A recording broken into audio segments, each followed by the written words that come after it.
used to call as an affiliate marketing, but now we call as partner marketing. We are a platform or an agency, you would say, where we enable partnerships for brands to generate sales and volume for them.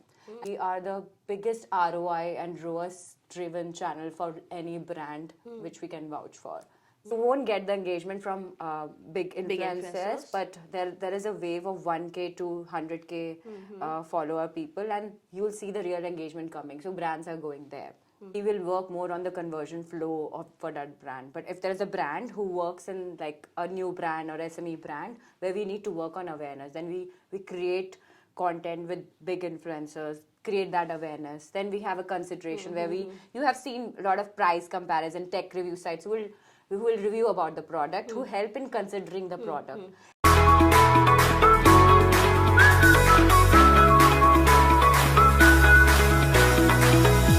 Hey everyone, I'm Priya Sachdeva, your host at Training Diary Show. Your journey to connect with ideas, stories, experiences and people and get a deeper understanding of the world around you starts now. आज हम हैं नेहा कुलवाल के साथ, who is a managing director at Mitgo for APAC and India region. आज के episode में हमने discuss किया what are going to be the marketing trends in 2025. So if you are a creator, an influencer, or even a brand running a business, you are going to highly benefit from this episode. We have break down the trends, how the future is going to evolve in the marketing world. Also, we have discussed with Neha what it feels like to be in corporate, to be in the leadership role. And beyond that, we had a one-to-one women chat. So if you're a woman, do not miss it out, especially. Now, before tuning in, make sure you subscribe the YouTube channel, and also you can enjoy listening to the episode on Spotify, iTunes, Google Podcasts, or whatever platform you like to. And make sure to follow us on Instagram, Training Diary Podcast, because your feedback and your support matters to us. Now, tune in. Hi Neha, welcome to the show. Pretty excited for this conversation. Thank you so much, Priya. Thank you so much for having me. I'm really excited. This is my first time on the opposite side. So I'm really, really excited about this. So I've also seen you always moderating at your own podcast. Yeah. So look forward for changing the rules. With that said, you are extensively working in partner marketing space. Right. Let our audience know, let me know, what does this word partner marketing means? So partner marketing is like right now, I mean, back in then we used to call it an affiliate marketing, but now we call it partner marketing. We are a platform or an agency, you would say, where we enable partnerships for brands to generate sales and volume for them. And we are paid for every action. So for example, if you're working with cashback sites, coupon sites, comparison sites, and we have a platform, and these are the registered publishers which we have. So these are all partners who are registered. If you want to work with a bank partner, influencer, so those are the people or those are the partners we enable for our brands like Flipkart, Myntra, Ajio, travel brands. We work with all fintech brands, OLS brands. So any .com site or any online brand you have, and if you want to generate sales through partners other than Google and Meta, so you can go to partner marketing platforms like us, which has technology, transparency to enable it. You have been a driving force for the success of your company, Mitgo, in APAC and India region specifically. Before knowing what has gone right for you, I want to understand, as a woman, as an individual leader, what are the challenges you have faced towards the success? Yeah, I think when back in 2015 I started, I was just, I think, 26 years old. And for me to become the CEO of Admit, but back then our biggest unit is Admitad, become the CEO of, a lot of people said, no, you're too young and you just starting off. I think I had some 6-7 years of experience, and they were like, I don't know whether you would be able to pull it off, or there'll be a lot of challenges as a woman you will face in the up ladder, because I was appointed as one of the management person for Indian APAC. I'm like, okay, I did hear all these things, but then I have to do what I have to do, because I saw the biggest gap in this industry is the perception about partner marketing. There was no trust on this particular marketing. Apart from spends on Google, Meta, nobody believed that there could be a third way of generating sales. Okay, so I think with the platform, the transparency and the trust and the technology which we came with, I knew that I can bring it on. So we work with like 400 plus brands, generate sales in almost 1.3 billion GMV for global brands. We have offices in 12 countries. I take care of more than 7 business units for India and APAC. And since then, that journey has been really, really great. And I believe with so many type of content partners, influencers, I mean, this has become a very, very important channel because we are the biggest ROI and ROAS driven channel for any brand which we can vouch for. So it is very interesting space to work in. And like I say that whenever I get into the office, I become this in mode, this work mode, and I love what I do. That is something I've been loving from past 10 years at Mitgo. So I have also started my career in marketing. My like very first internship or maybe work that I've done was in marketing and content creation. So I know this is a very creative space. Yeah. This always gives you a space to, you know, always think what's next, what's new, how you can, you know, create. So Yes. the process of creation really comes naturally to you. Yeah. And I still have that soul that, you know, how will you do that? So I think it's always a amazing space. Beyond that, you know, as a kid, I have been like first generation probably where the women go out and started working, because I've never seen my mother wearing the coats and, you know, running in the corporate. So since childhood, whether watching at the TV or the movies, I've been fascinated with the women for sure, in the corporate world, in business, at the leadership role, that, you know, the fancy coats and you go out on the board meetings. As a woman, have you ever felt that bias any room that you entered in? Yes and no, Priya. Because I think when I started my journey, you know that when you're young and you're a woman, there's a brotherhood outside, right? I Which you know. have to break in. I know. But I think work speaks. And in today's world, I think that has been changing. I've seen women supporting women, which is amazing. I've seen women growing and going to the boardrooms like myself. And I've seen that this is actually changing, and it has become, and I'm very lucky, I would say, in Mitgo Group, where you will see at the top, out of 10 people, 4 or 5 Are women. Okay. And we've seen that thing which has been supporting. Having said that, I think the biasness is something like you're a woman, you're a mother, you have to take the balance, that balance should be there. So yes, but I think with your work commitment, with your growth, and with your commitment, you can show that you can have it there. You can break that barrier. I can Because say. you mentioned about the work life, you're a mother of 2, you mentioned. I'm not sure if I should ask this question. Is there anything like work-life balance exists for you? No. It's a very, very wrong word. I would say there's no work-life balance. Okay. And I think I can relate to Indra Nooyi. I'm a very big follower for her. I really admire her. There is no work-life balance for women. Okay, we have a mother's guilt. We have to accept that there are certain trade-offs we have to do. We can't have it all. I mean, I can't be available for my kids' show if I have an important meeting. So I have set up this system at home, which I have a beautiful support system, and I would give it to my mother-in-law. I love her. She's been a supportive system for me. My husband, I have my nannies who take care of the kids. So I have created this support system at home. Then at work also, I have these team lead who take care, where I can delegate work if I have to show up at home for something. So sometimes you have to prioritize, sometimes you have to trade off here and there, but there is no work-life balance in our life. And there is a mom guilt which will always be there. Which you have to accept and take a deep breath. Not a mom, so too early to judge and comment on. But yeah, getting in the. But you know what? Our kids will respect us. When my kids see me like this, getting up and going, he's like, "Mama, you're looking so good. Where are you going? Office?" It is something I'm inculcating that culture in my home also, that they know that their mom is working, they're going out, and they will always respect. In their future, whenever they'll have women in their life, that yes, women has to go out to work, and we have to respect that. And because you mentioned that, you know, such a great support you're getting from your family, in-laws, and especially your husband. So I think you proved it right with the fact, one thing I always believe, one of the important decision you make in life is who is going to be a partner for life. Yes. I think it's again one of the most important decision making along with your career, or you know, the place where you're going to live with. I think partner is someone whom you can grow with. who understands your aspirations, I understand his aspiration, then you both of you can come together and grow. And we share equal status. It is not like, yes, there is no equality in terms of doing something. Sometimes I do it more, sometimes he does it more. But yes, there is always this thing that we have to But respect. the idea is you never drain each other. You always grow with each other. Sometimes we do drain each other. We are husband and wife.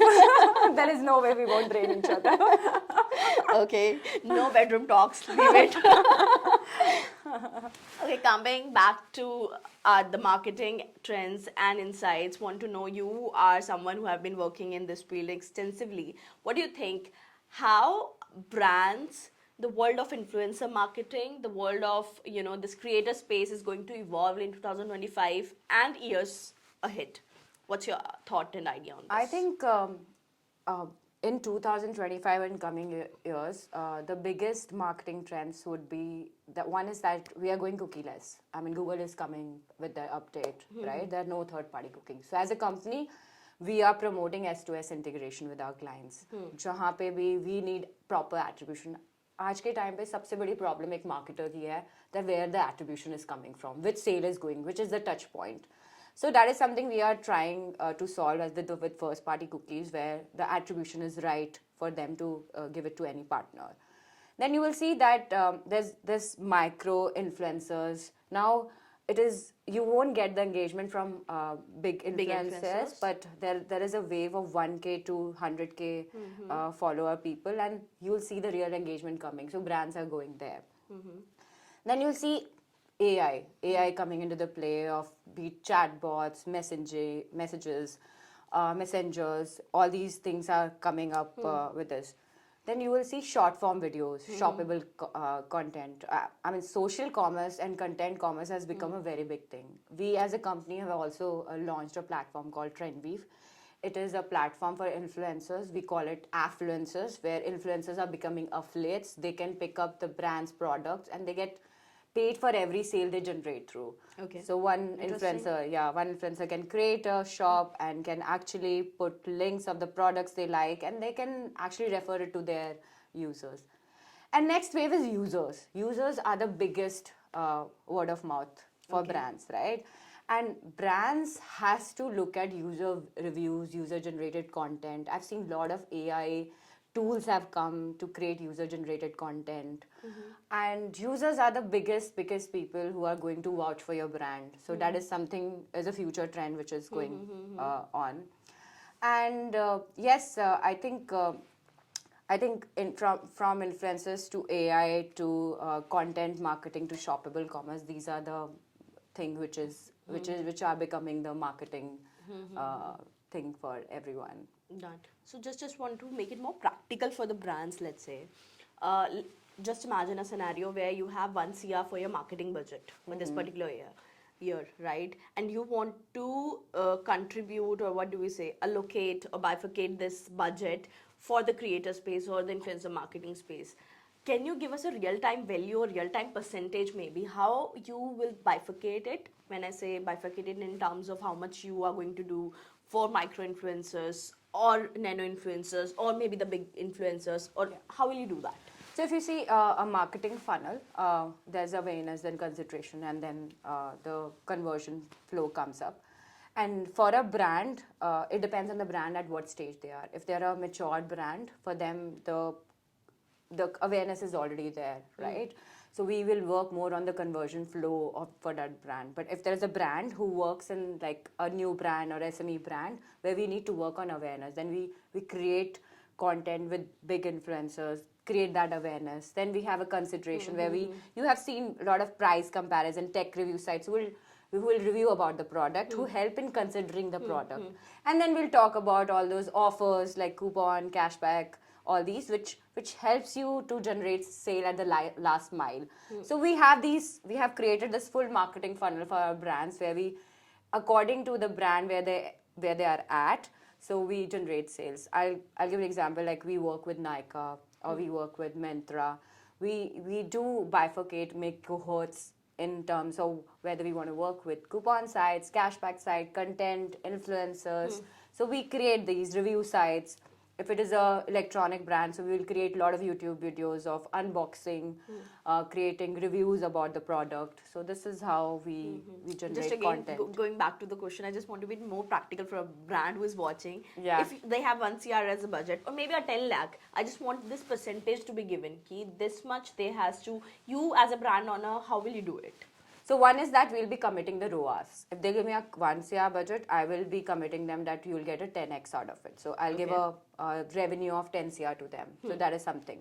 And then we will see which, for example, we'll park 30%, 20 to 30% on the awareness, then almost 50% budget on the conversion flow, because we are a performance marketing channel and we have to give them return, that ROAS on that. Because we are not a pure branding platform, otherwise we would have spend on the upper funnel. But yes, for a brand, we create a strategy where we make sure that they get the expected ROAS. For example, if there is a brand X, they want a 10x ROAS or a 5x or 8x, we will spend accordingly and see what conversion rate we are getting for each and every inventory. Fair enough, makes sense. Also, throughout your career, maybe it can be from your personal experience or any case study that you have, heard of or read of, any campaign that have gonna blast. When I say blast, in a it's like topsy-turvy in a very wrong way. That didn't work out for you. You think something else and it happened something else. Maybe for your personal experience or any case study that you can think of. I think it does happen with everyone. Failures are part of your life, and I would say not failures, but like downturn where you learn a lot with that. So we have seen that where we started a campaign with the objective which we thought is right, and we didn't learn about the objective of brand. So it's very later we understood that it is the objective of brand which matters. There's a transparency matters. There's a technology matters. So I think we ran a campaign without understanding the objective of a brand, and then we did something which we were not supposed to do. So later on we realized that it is the objective of brand that matters, the goal settings of the brand that matters the most. Because for you maybe that communication right to generate sales, but for them that communication doesn't matter. It has to be right in a different way. Yeah. Also, what are your thoughts on negative marketing? Like when I say not going to give any example, but just the last time I was studying this case studies from McDonald's.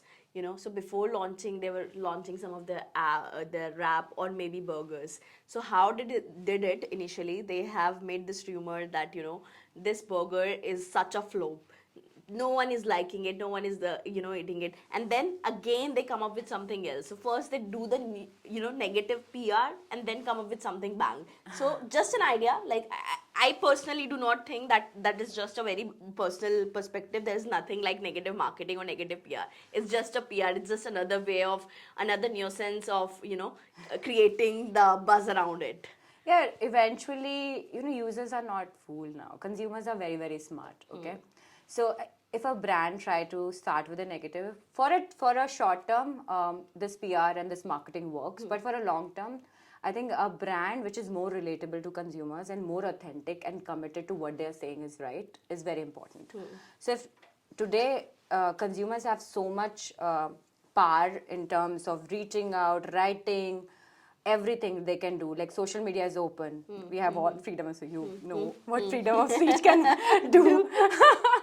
The recent story, I will not comment on that, but I think I feel that users have now so much power, and so a brand has to be authentic. Negative marketing can help you in a short term, but if it is a marketing strategy of something which is pick up or something, that can work, but a negative marketing is a negative marketing for me.